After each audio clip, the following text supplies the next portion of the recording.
Welcome to Story Minutes. I'm going to be reading excerpts from a short story entitled, I Can See a Tree from the Forest. And I've included a synopsis and a link below to where you can find the story within a literary magazine and read it. It's not within my collection of short stories, Hearts Without Sleeves, 23 stories, which I've included a link to below. You may find some interesting stories that appeal to you within this book. Just some background about the story. It was inspired by my residence and one of many trips to Wyoming, where I would walk out into the wilderness. And one day I spied a tower. And what it was is a Forest Service fire lookout tower, where a member of the Forest Service, or perhaps the state, their job there is with a telescope and binoculars and a device called an Adelaide, where they can measure the distance to where they might see smoke from a smoldering fire and to make an alert so people can attend to the fire right away.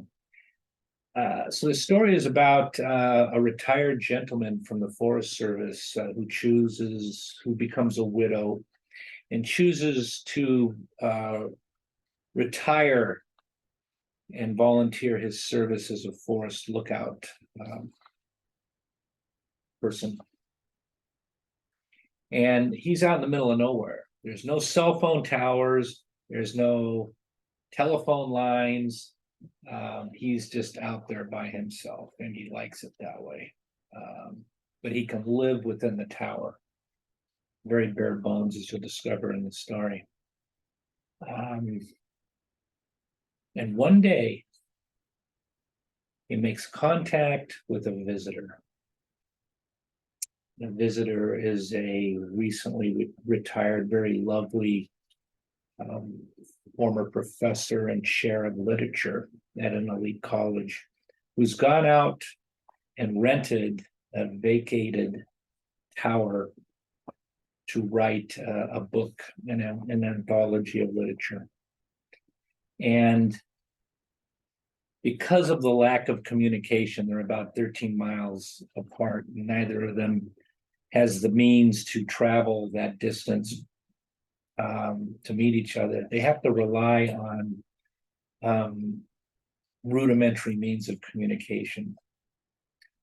And within them grows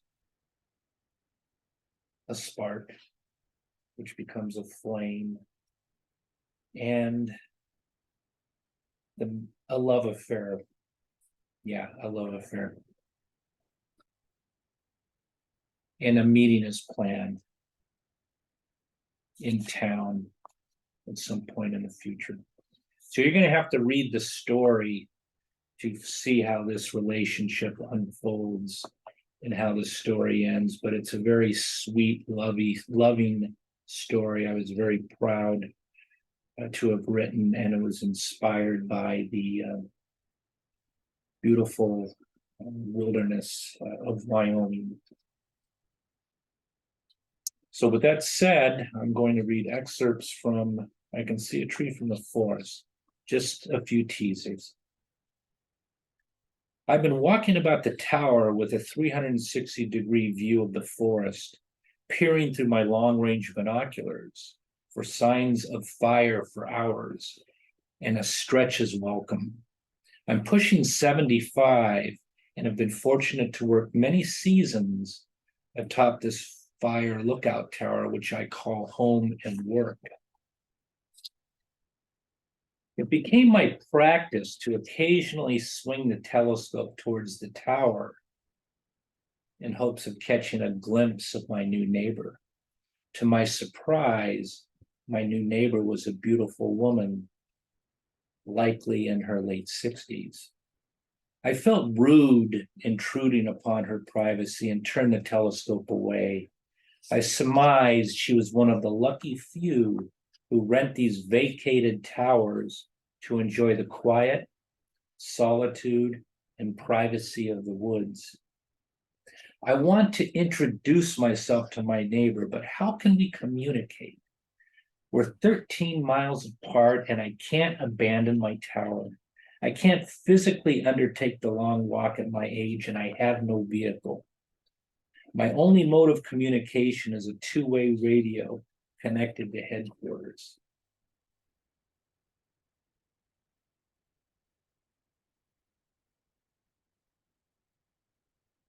After cleaning up the old shortwave radio, I turn it on, and it struggles like a sleeping old soul to awaken.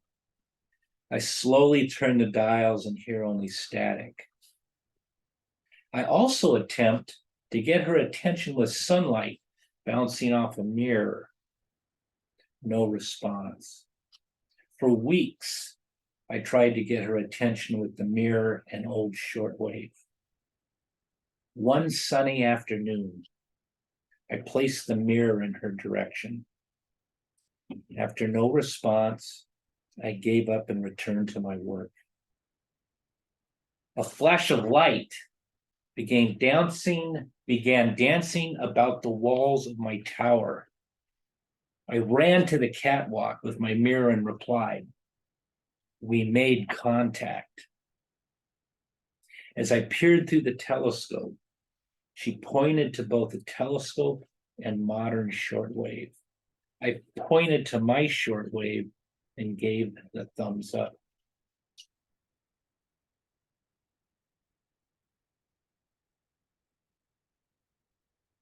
I hope you'll read I Can See a Tree from the Forest. It's a beautiful story about a love affair between two people in the wilderness. Thank you for joining me for Story Minutes. Until I see you next time, I hope your personal story is a bestseller. Goodbye.